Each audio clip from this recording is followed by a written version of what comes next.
Hello जी, अस्सलाम वालेकुम। क्या हाल है गाइस? उम्मीद है आप सब ठीक होंगे। अल्हम्दुलिल्लाह मैं भी बिल्कुल ठीक हूँ। तो जी आज हमारा न्यू व्लॉग जो है वो स्टार्ट हो चुका है और सुबह सुबह का टाइम था। तो अब बादल बने हुए थे और बहुत इसी तरह से मौसम था कि यानी कि थोड़ी देर में बारिश होने वाली है। तो यहाँ पर जी हमारी गैस जो थी वो ख़त्म हो गई थी। मैंने तकरीबन रोटियाँ जो थी वो बना ली थी और बाद में जब चाय का टाइम आया तो हमारा सिलेंडर जो था वो ख़त्म हो गया। और जिन अंकल से या भाई से हम लेते हैं वो जी बच्चों को छोड़ने गए हुए थे स्कूल। तो उन्होंने बोला कि हम वापसी पे आके आपको सिलेंडर दे जाएंगे। तो फिर है मैंने बाहर जो मिट्टी की हमारी चूल्हा है, मिट्टी का चूल्हा, उस पर मैंने चाय बनाई। और हमेशा से जो मिट्टी के ऊपर चाय बनती है ना मज़े की, वो वैसे गैस पे नहीं बनती। और जितने भी मेरे बहन भाई जो मिट्टी का चूल्हा होता है ना उस वाली चाय पीते हैं तो उनको अच्छा खासा पता होगा कि जो मिट्टी वाली चाय है यानी कि मिट्टी के चूल्हे वाली चाय है वो ज़्यादा मज़े की बनती है और उसको अच्छे से फेंट के एक अलग से ही उसका जायका होता है। तो जी यहाँ पे मैंने फीकी चाय निकाल ली थी क्योंकि मेरे हस्बैंड और पुप्पो जो हैं वो मीठी नहीं पीते, उनको शुगर है इसलिए वो फीकी पीते हैं। तो यहाँ पर थोड़ी देर में जी बारिश जो थी वो अच्छी खासी हो गई और बारिश होने के बाद ये सारा माहौल था। यानी कि मैं छत पे गई तो छत पे जब मैंने जाकर देखा तो हर तरफ से इस तरह एक साफ शफाफ सा मौसम हो चुका हुआ था और कोई भी गर्द नहीं थी। यानी कि पहले बारिश होने से पहले स्मोक थी, धूल थी दरख्तों पे, फसलों पे। तो बारिश की वजह से जो थी वो हट गई थी। और यहाँ पे पीछे जो ग्राउंड है जहाँ पे बच्चे खेलते हैं वहाँ पे भी पानी जमा था और स्कूल में बच्चे थे, यानी कि बच्चों को छुट्टी नहीं थी और बारिश की वजह से, ठंड की वजह से कमरों में थे और इस तरह लग रहा था कि कोई स्कूल में है ही नहीं। तो ये जी माशाल्लाह से कितना ग्रीन ग्रीन जो है हमारे फसल हैं, खेत हैं। तो ये तो है डेली की रूटीन है हमारी, ये तो चलती रहेगी। तो दूसरी साइड पे जब मैंने देखा तो बच्चों ने बहुत सी चीज़ें जो हैं वो ऊपर छत पे आते हैं, काफ़ी दफ़ा जो है बताकर नहीं आते। ख़ास तौर पे फजर जो है अगर उसको नीचे वाला दरवाज़ा खुला मिल जाए तो वो छत पे आके तहस नहस कर देती हर चीज़ को। और यहाँ पर हमारे हमसाए में मेरी एक नानो लगती हैं तो वो बैठ के आराम से मोबाइल पे बात कर रही थी और मैंने कहा मैंने आपकी वीडियो बना लेनी है। तो वो आगे से हंस रही थी, कह रही थी नहीं नहीं।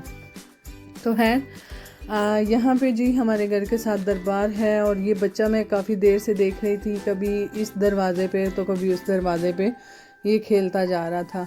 तो दूसरी साइड पे बच्चों ने काफ़ी जो जिसे कह लें कि एक चीज़ें जो थी वो बखेरी हुई थी। और छत पे ऊपर वाले कमरे में हमारा एक हिसाब का स्टोरेज रूम है तो यहाँ पर जी लोटे पड़े हुए थे, वो भी बच्चों ने बाहर निकाल के तो फेंके हुए थे, वो उठाए।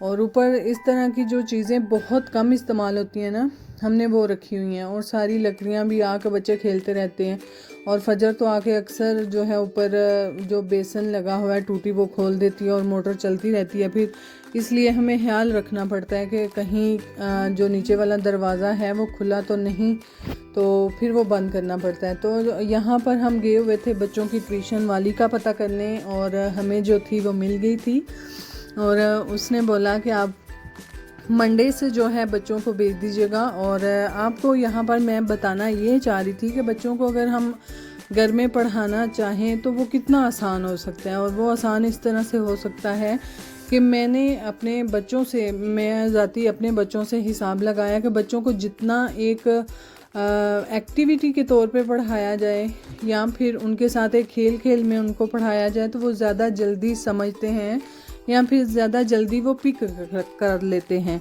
और दूसरी बात ये कि मैंने जब भी इनको पढ़ाया मैं एक ये नहीं कि बस जल्दी से ये इंग्लिश है और ये क्वेश्चन आंसर हैं तो जल्दी से वही पढ़ लो, नहीं मैं ऐसा कभी नहीं करती। मैं पहले उस क्वेश्चन का जो आंसर है या क्वेश्चन है खुद समझती हूँ और फिर बच्चों को उसको उर्दू में समझाती हूँ।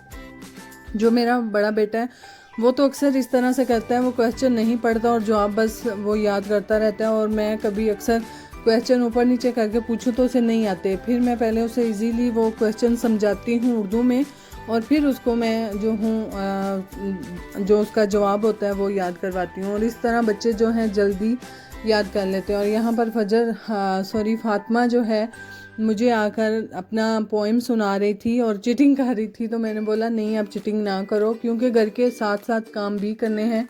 मैं बच्चों को एक साइड पे बैठा कर आई थी, मेरे बर्तन पड़े हुए थे और दूसरा मेरा खाना बनने वाला था। तो मैंने बोला आप याद करो, मैं फ़ौरन से वो भी साथ साथ काम कर लूँ। तो बच्चे हैं खुद तो इतना नहीं करते जितनी देर पास ना बैठे हों, हमें पास बैठ के ही करवाना चाहिए। तो है जितना भी करते हैं करना भी बच्चों को चाहिए। और मैंने कभी इतना, यानी कि अगर ना याद करें, ये नहीं कि मैं सख्ती नहीं करती, मैं करती हूँ, सख्ती करनी भी चाहिए। तो है हम बच्चे हैं फिर भी समझ जाएंगे आहिस्ता आहिस्ता। तो है ये हमारी डेली की रूटीन है। माशाल्लाह से बच्चों ने यहाँ पर सबक जो थे वो अपना अपना लेसन याद कर लिया था। तो है बाकी जी, अगर आपको हमारे व्लॉग अच्छे लगते हैं तो काइंडली हमारे चैनल को सब्सक्राइब कीजिएगा, लाइक कीजिएगा, शेयर कीजिएगा और कमेंट ज़रूर कीजिएगा कि आपको हमारे व्लॉग किस तरह के लग रहे हैं। बाकी जी दुआओं में याद रखिएगा, अपना बहुत सारा ख्याल रखिएगा। अल्लाह हाफिज़।